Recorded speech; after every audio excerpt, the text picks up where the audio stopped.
ನಮ್ಮ ಹುಬ್ಬಳ್ಳಿ ಮಂದಿಗೆ ಏನು ಹೇಳಕ್ ಇಷ್ಟಪಡ್ತೀರಿ?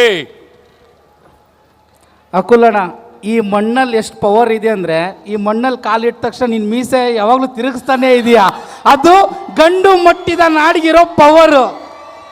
ಗೊತ್ತಾಯ್ತಲ್ಲ? 100%. ಎಸ್, ಇಲ್ಲಿ ಬಂದಿರೋರ್ಗೆ ಎಲ್ರಿಗೂ ಥ್ಯಾಂಕ್ ಯು ಸೋ ಮಚ್. ಜೊತೆಗೆ ಪೊಲೀಸ್ ಅವರು ಇಷ್ಟೆಲ್ಲ ಸಪೋರ್ಟ್ ಮಾಡ್ತಿದ್ದಾರೆ sir, thank you so much. ಈ ಕಾರ್ಯಕ್ರಮ ತುಂಬ ಚೆನ್ನಾಗಿ ನಡೆಸ್ಕೊಡ್ತಾ ಇದ್ದೀರಾ, ನೀವೆಲ್ರಿಗೂ ಥ್ಯಾಂಕ್ ಯು ಸೋ ಮಚ್ ನಮ್ಮ ತಂಡದ ಪರವಾಗಿ. ಹಾಗೆ ಮಾರ್ಕ್ ಸಿನಿಮಾ ಮಾಡಬೇಕಾದಾಗ ನನಗೊಂದು ಭಾಷೆಯಲ್ಲಿ ಪ್ರಾಬ್ಲಮ್ ಇತ್ತು. ನಾನು ಮಾರ್ಕ್ ಚೆನ್ನೈ ಶೂಟಿಂಗ್ ಹೋಗಿದ್ದೆ, ನಮಗೆ ಕನ್ನಡ ಬಿಟ್ಟರೆ ಬೇರೆ ಭಾಷೆ ಬರೋಲ್ಲ, ಯಾಕಂದರೆ ಕನ್ನಡ ಮೀಡಿಯಮ್ಮು. ಅಲ್ಲಿ ತಮಿಳ್ನಾಡಲ್ಲಿ ತಮಿಳು ಮಾತಾಡಬೇಕು, ನನಗೆ ಬರೋಲ್ಲ. ಏನಿದ್ರು ಬಾಯಿಸೇನೆ, ಊಟಕ್ಕೋ ಸಂಜೆ ಊಟಕ್ಕೆ ಹೋದ್ರೂ ಸಾಕು ಅನ್ನ ಕನ್ನ ಕ್ಯಾ ಹಿಂದೆ, ಅವ್ರಿಗೆ ಹಿಂದಿ ಬರೋಲ್ಲ, ಕನ್ನಡದಲ್ಲೇ ತಮಿಳಲ್ಲೇ ಮಾತಾಡಬೇಕು. ಅದಕ್ಕೆ ನಾನು ಸುದೀಪ್ ಸರ್ಗೆ ಹೇಳೋದು, 100 ರೂಪಾಯಿ ನೋಟ್ ಇದ್ದಂಗೆ ಸುದೀಪ್ ಸರು.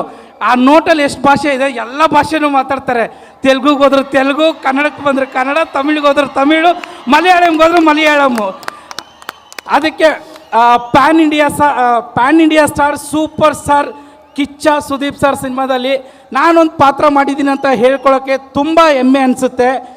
ಸೊ ಇದೇ 25 ಡಿಸೆಂಬರ್ ಬರ್ತಾ ಇದ್ದೀವಿ. ಮಾರ್ಕ್ ಮಾಡ್ಕೊಳ್ಳಿ. ನೀವು ಇಷ್ಟು ದಿನ ನೋಡಿರೋ ಮಾಸ್ಗಿಂತಲೂ ಈ ಮಾರ್ಕು ನೆಕ್ಸ್ಟ್ ಲೆವೆಲ್ ಮಾಸ್ ಆಗಿರುತ್ತೆ. ಆದ್ದರಿಂದ ಒಂದೇ ಒಂದು ಡೈಲಾಗ್ ನಂದು. ಬರ್ಲಿ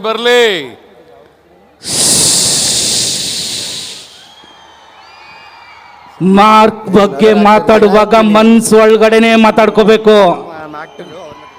S, thank you so much Hubballi ಜನಕ್ಕೆ. ನಾನು ಇದೇ ಹುಬ್ಬಳ್ಳಿಯಲ್ಲಿ 2 ವರ್ಷ ಕೆಲಸ ಮಾಡ್ತಿದ್ದೆ. ಪ್ರತಿ ಭಾನುವಾರ ಸಿದ್ದೇಶ್ವರ ಮಠದಲ್ಲಿ ನಾನು ಊಟಕ್ಕೆ ಹೋಗ್ತಾ ಇದ್ದೆ. ಆ ನೆನಪು ಇವತ್ತು ಬಂತು.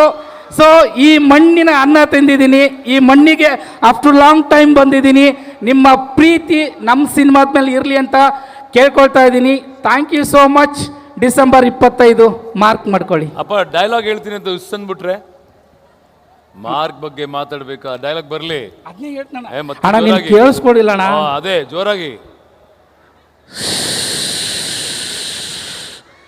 ಮಾರ್ಕ್ ಬಗ್ಗೆ ಮಾತಾಡುವಾಗ ಮನ್ಸು ಒಳಗಡೆನೆ ಮಾತಾಡಬೇಕು. Okay, very good, thank you so much. And ಈ ಒಂದು ಚಿತ್ರದಲ್ಲಿ ಆಕ್ಟ್ ಮಾಡಿರ್ತಕ್ಕಂಥ ಮತ್ತೊಬ್ಬರು ಕಲಾವಿದ